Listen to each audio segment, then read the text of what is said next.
Herbie, 4 Beine, 12 Kameras und vollkommen angstlos. Für Menschen wäre das Betreten dieser Ruine viel zu gefährlich. 3 Personen wurden mit Rauchgasvergiftung ins Krankenhaus eingeliefert. Sie konnten bereits wieder entlassen werden. Es ist ein kleines Wunder, dass nicht mehr passiert ist.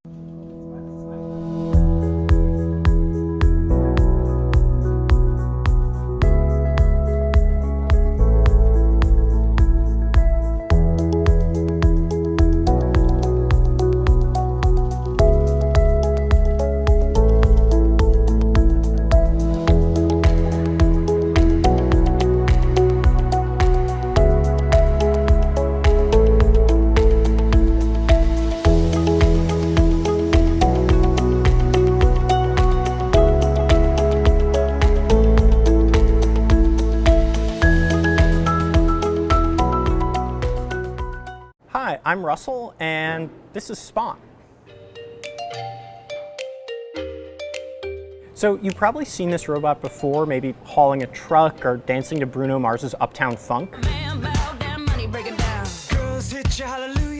It's the first of this generation of semi-autonomous 4-legged robots, and it does a lot more than just make videos for the internet. For about a month now, Boston Dynamics has been putting Spot to work, leasing units out to industry partners, and seeing how this kind of robot holds up in the real world. When you're standing next to Spot, the striking thing is how small and sturdy it is. It's just under 3 feet high and weighs 70 pounds, which means it's light enough for a single person to pick up. A lot of the movements you're seeing here are remote controlled by an operator, but Spot has a handful of basic skills it can do automatically. It knows how to climb stairs, how to avoid walls, and even knows how to dance a little.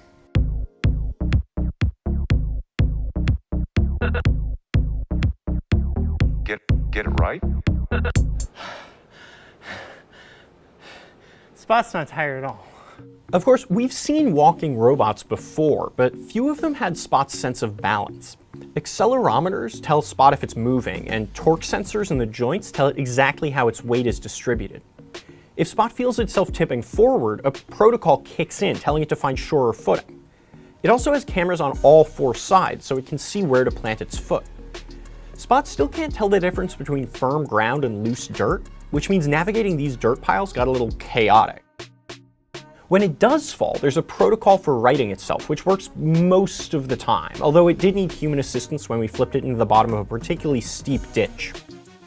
The simplest way to use Spot is this controller, which uses the same layout as an Xbox. The left joystick moves Spot forward and back, or strafes left and right, while the right joystick spins it around.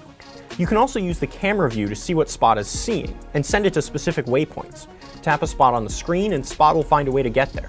The controls are really easy to learn, mostly because there isn't that much to control, so much of it's automatic.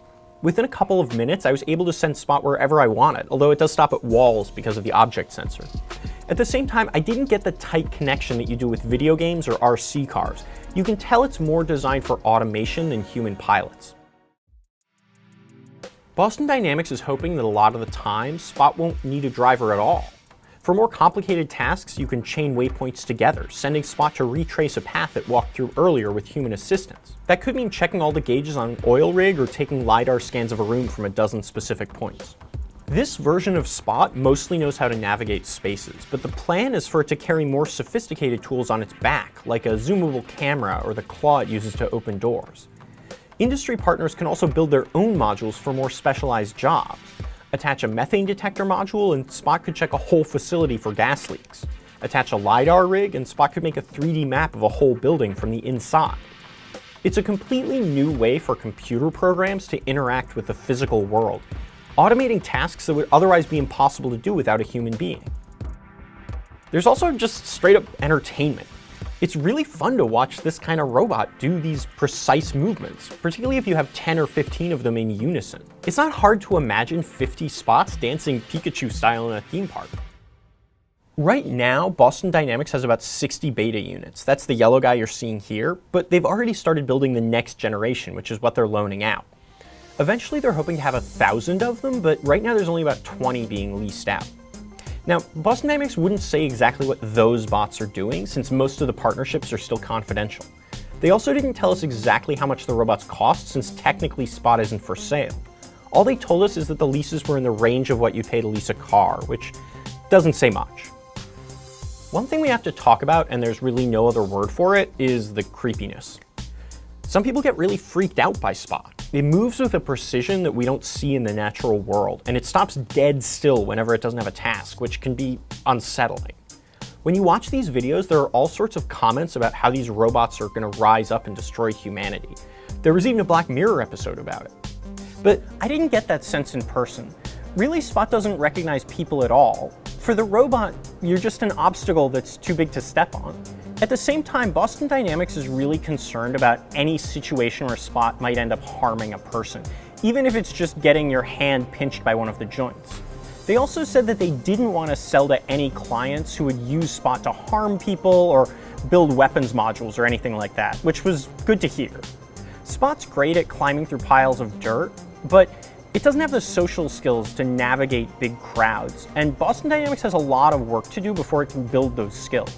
But that does mean that for now, you're probably not going to see Spot anywhere with lots of people around. The company's thinking about construction sites, oil rigs, maybe a few movie sets, but those are all pretty tightly controlled spaces. For now, Spot's really just a platform, a stable base where partners can build new modules and new software skills. Once people start building on that platform, Spot's going to get smarter fast, and we may start seeing robots in places we never expected.